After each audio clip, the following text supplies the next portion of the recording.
We have come together this morning to mourn the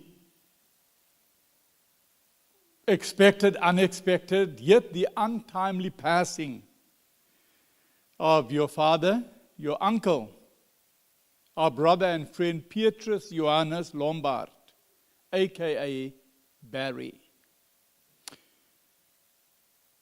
Last year, Pastor Axel, I think he was in Australia, and he called me one night, and he said to me, "Can you go to Waitakere Hospital?"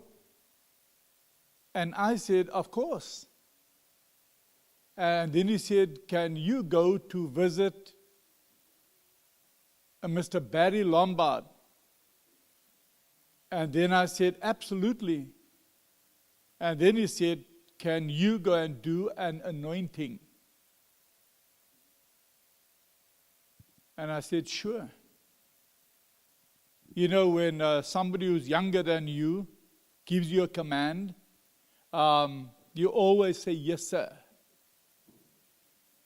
Because knowing Pastor Axel, he does not do things that are unnecessary. And because of my trust and confidence in him, at that point, I was his spiritual son. And so I walked into the room, and I stopped for a minute, and then I looked at him. He didn't say anything. He looked at me, and I said, some of you may be too young to understand what I'm going to say now. I said, "Jan Smuts?" You don't understand?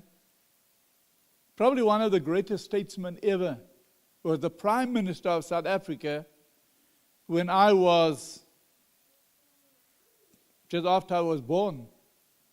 But, you know, the goatee, everything just looked like the Prime Minister. And of course, that broke the ice. And you know, when we go for an anointing, it's normally about 15 minutes. And there was Barry. I want you to see the scene. It is in Waitakere Hospital. There's a South African in the room. Well, there were two of us. And there was a Zimbabwean on this side. There was a Tongan elder on this side. And a Fijian elder on that side. I said, "Barry, it looks like the United Nations here." But you know, we were there for about 2 hours. We did the anointing, and then we started talking. And after 2 hours, you know, there are some people, you talk to them for 2 weeks, and you don't know what they said. And there are other people, you just spend 2 hours with them, and it appears as though you've known them for a lifetime.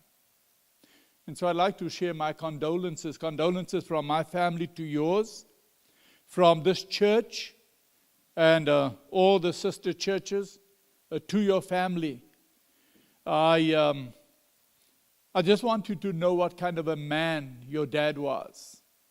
That Pastor Axel and his beautiful family would travel all the way from Coromandel. He had some other appointments that he shifted out of the way, but he wanted to be here with you.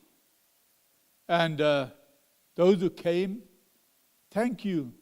Your presence is a ministry in itself. So I met him on July 18, 2021 for the very first time. And 327 days later, he passed to his rest. So today we do not come to mourn, but we come to celebrate. Today Barry sleeps in Jesus. His race is run. Like the Apostle Paul, he says, "I have fought a good fight. I have kept the faith. I have finished my course. Henceforth there is laid up for me a crown of righteousness, but not to me only, but to all those who love his appearance." And so I asked myself, what would that one text be that Barry would leave to his family? And those who are listening in South Africa, daai een teks, daai enkele, daai een teksvers in die Bybel. What would that one verse be that Barry would like to leave with us today? And I thought of John 14, verse 1 to 3, that says, let not your hearts be troubled. Believe in God, believe also in me. In my Father's house are many mansions. If it were not so, I would have told you, I go to prepare a place for you. And if I go and prepare a place for you, I will come again and receive you unto myself, that where I am, there you may be also. And I thought, that's an amazing text. But you know, Adrian, that's not the text. That's not the text. And then I thought, what about Isaiah 41, verse 10? That says, I, 5 times. And it ends with a righteous right hand. It says, fear thou not, for I am with you. Be not dismayed, for I am your God. I will strengthen you. I will help you. I will uphold you with my righteous right hand. And I thought to myself, Barry would have underlined that in his Bible, because that is a promise to claim. And how many children in your family? How many children Barry have? 5. I would imagine that text would be one for every single one of his children. And I thought that would be the perfect text, Pastor Axel. But then I thought, no, that's not the text. And then I thought, what about 1 Thessalonians 4, I think from verse 13. And I know, Pastor Axel, that's one of your favorites. That's one of your favorites. And if I am not incorrect, would you have sent that? You text that to Adrian? Yes, you did. And the Apostle Paul is writing to the church in Thessalonica, and he says, for I do not want you to be ignorant, brethren and sisterin, concerning those who have fallen asleep, that you sorrow not, even as others who have no hope. For if we believe that Jesus died and rose again, even so also those who sleep in Jesus.